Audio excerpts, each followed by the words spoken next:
খসড়া চূড়ান্ত, এমপিও বাড়ি ভাড়া 20% বৃদ্ধি ও জাতিকরণ সহ 2টি সুখবর প্রকাশ। অর্থ মন্ত্রণালয় এ বিষয়ে যা বললেন, এ বিষয়ে বিস্তারিত আলোচনা করার শুরুতে এখন পর্যন্ত যারা আমাদের এই চ্যানেলটি সাবস্ক্রাইব করেনি তারা অবশ্যই আমাদের এই চ্যানেলটি সাবস্ক্রাইব করে পাশে থাকা বেল আইকনটি অল করে দিয়ে ভিডিওটিতে একটি লাইক করে ভিডিওটি কন্টিনিউ করুন। অবশেষে এমপি শিক্ষকরা দীর্ঘদিন তাদের বাড়ি ভাড়া বৃদ্ধির জন্য আন্দোলন করেছেন, তাই প্রধান উপদেষ্টার নির্দেশে আজ জরুরি একটি বৈঠক করা হয়েছিল। এই বৈঠকের মাধ্যমে বাড়ি ভাড়া সহ চিকিৎসা ভাতা এছাড়াও জাতীয়করণ বিষয়ে বিশদ আলোচনা হয়। অর্থ উপদেষ্টা ডক্টর সালাউদ্দিন আহমেদ সরকারি চাকরিজীবীদের ন্যায় এমপি শিক্ষকদের জন্য সকল ধরনের সুযোগ সুবিধা বর্ধিত করার বিষয়ে আলোচনা করেন। আলোচনায় উঠে আসে কিভাবে এমপি শিক্ষকদের সমস্যা দূর করা যায়। ইতিমধ্যে বাড়ি ভাড়া মাত্র 500 টাকা বৃদ্ধির বিষয়টি সামনে আসায় এমপি শিক্ষকদের ভিতরে ক্ষোভ সৃষ্টি হয়েছে। বাংলাদেশে 4.25 লাখ বেসরকারি শিক্ষা প্রতিষ্ঠানের শিক্ষকদের বেতন সমস্যা সহ বিভিন্ন ধরনের সমস্যা দূর করার জন্য বৈঠকে তুলে ধরা হয়। একজন সরকারি শিক্ষক চাকরির শুরু থেকে বিভিন্ন ধরনের সুযোগ সুবিধা ভোগ করে থাকেন, কিন্তু অপরদিকে মাধ্যমিক ও উচ্চশিক্ষা অধিদপ্তরে বেসরকারি শিক্ষা প্রতিষ্ঠানের শিক্ষকরা তেমন কোনো সুযোগ সুবিধা পায় না।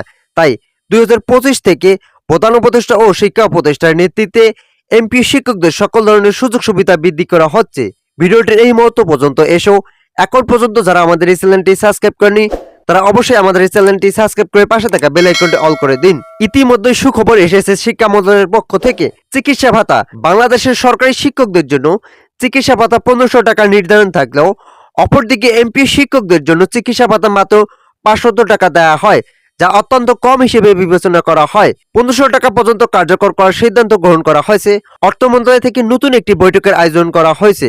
পরবর্তী বৈঠকে এমপি শিক্ষকদের জন্য বাড়ি ভাড়া ও চিকিৎসা ভাতা বৃদ্ধি করার সিদ্ধান্ত গ্রহণ করা হতে পারে। তবে আগামী 12 অক্টোবর এমপি শিক্ষকদের মহাসমাবেশে বিভিন্ন বিষয়াদি তুলে ধরা হবে।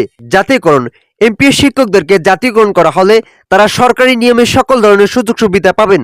তাই শিক্ষকরা জাতীয়করণ করার জন্য আগামী 12 অক্টোবর আন্দোলন করবেন।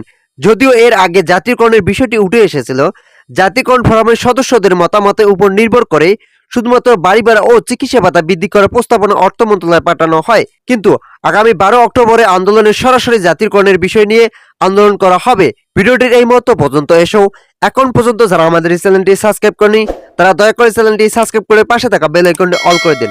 আগামী 12 তারিখের পর এমপি শিক্ষকদের ভাগ্যের পরিবর্তন ঘটবে বলে আশা করা যাচ্ছে।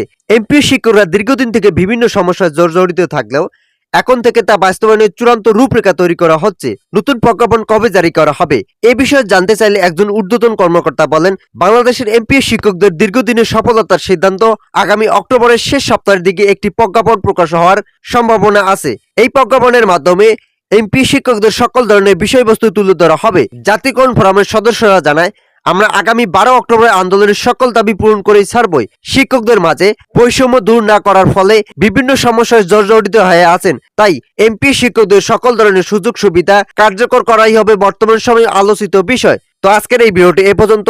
আশা করি ভিডিওটি থেকে অনেকে উপকার পেয়েছেন। যদি উপকার পেয়ে থাকেন তাহলে অবশ্যই আমাদের চ্যানেলটি সাবস্ক্রাইব করে পাশে থাকা বেল আইকনটি অল করে দিয়ে আমাদের সঙ্গেই থাকুন।